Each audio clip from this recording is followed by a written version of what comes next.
Okay, welcome to this reports, the 14th of March, right? Okay, what's in store for us today? News events. Today I will talk about the inflation, the CPI that was released on this week. So the title is called Inflation Cools, but Uncertainty Looms. All eyes on Trump's April 2nd tariff decision, right? So this is the CPI chart year on year. So recent data from the US Bureau of Labor Statistics indicates a moderation in inflation for February because it came after a slow increase and now hitting a top, and now it's coming down again. So the CPI, or better known as the Consumer Price Index, increased by 0.2% last month, the smallest rise since October, following a 0.5 increase in January. On the year-on-year, which is this chart here, CPI rose 2.8%, down from January's 3%, if you can see from this chart. Now, core CPI, which excludes volatile food and energy prices, advanced 0.2% in February, resulting in a 3.1% annual increase, the slowest pace since April. Now, while these figures provide some relief, investors remain cautious amid looming economic risks. Now, trade tensions and tariff uncertainty played a very central role in all the price action they're seeing nowadays. Now, a key source of concern is President Trump's trade policy. While markets initially reacted positively to the soft inflation data, the looming April 2nd tariff announcement is a major uncertainty. Now, Trump has already implemented a 25% tariffs on all steel and aluminum imports, prompting retaliatory measures from the European Union and Canada. Now, markets are waiting to see whether additional tariffs will be imposed on countries beyond Mexico, Canada, and China. Now, if so, this could lead to higher input costs, inflationary pressures, and supply chain disruptions, delaying potential Federal Reserve rate cuts. Now, what does it mean for Fed rate cuts? The Fed is expected to maintain its current interest rate range of 4.25% to 4.5% at the upcoming March 18-19 FOMC meeting, adopting a wait-and-see approach. However, Fed Chair Jerome Powell has emphasized patience, citing the need to assess the full economic impact of tariffs, tax policies, which is not coming yet and probably will come based on Trump's previous way of handling, and immigration's reforms as well, right? So this is the CME Fetch Watch 2 probability analysis chart table, sorry. The CME Fed Watch 2, which tracks rate cut probability, suggests that the first meaningful chance of a rate cut may not come until June 18, as you can see from here. Now, the March one is 98%. We probably won't see a cut.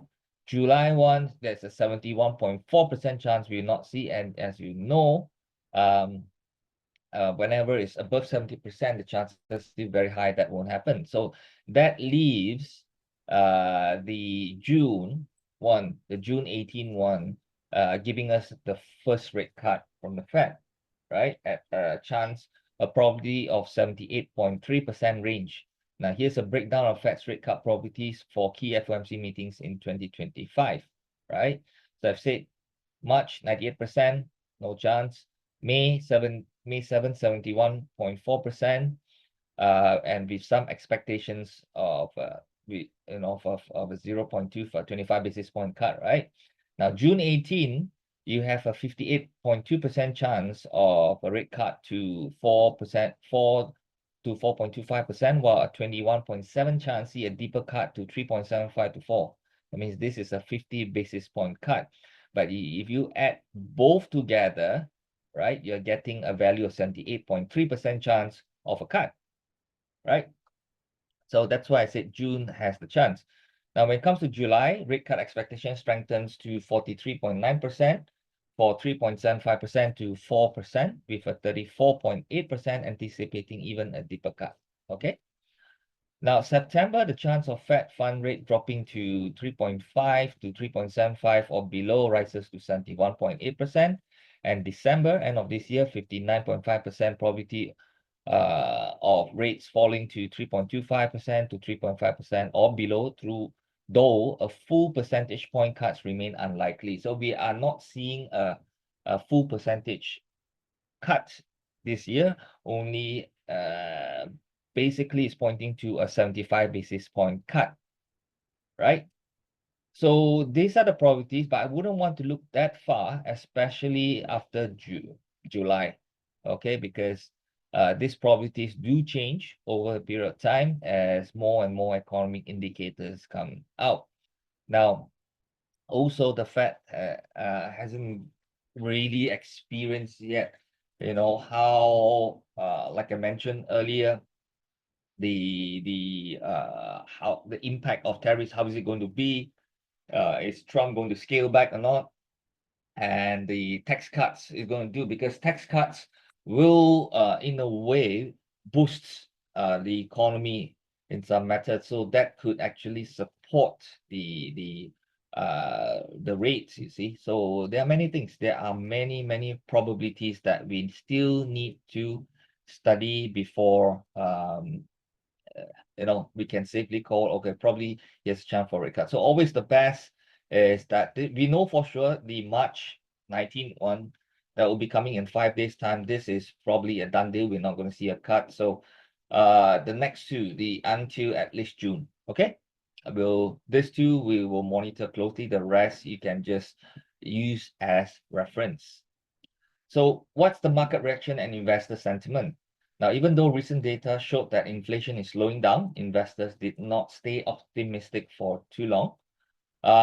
Normally, when inflation cools, people expect the Fed to cut interest rates, which makes bond prices go up as existing bonds are more attractive as their yields are higher. Now, this initial excitement led to a brief rally in bond prices.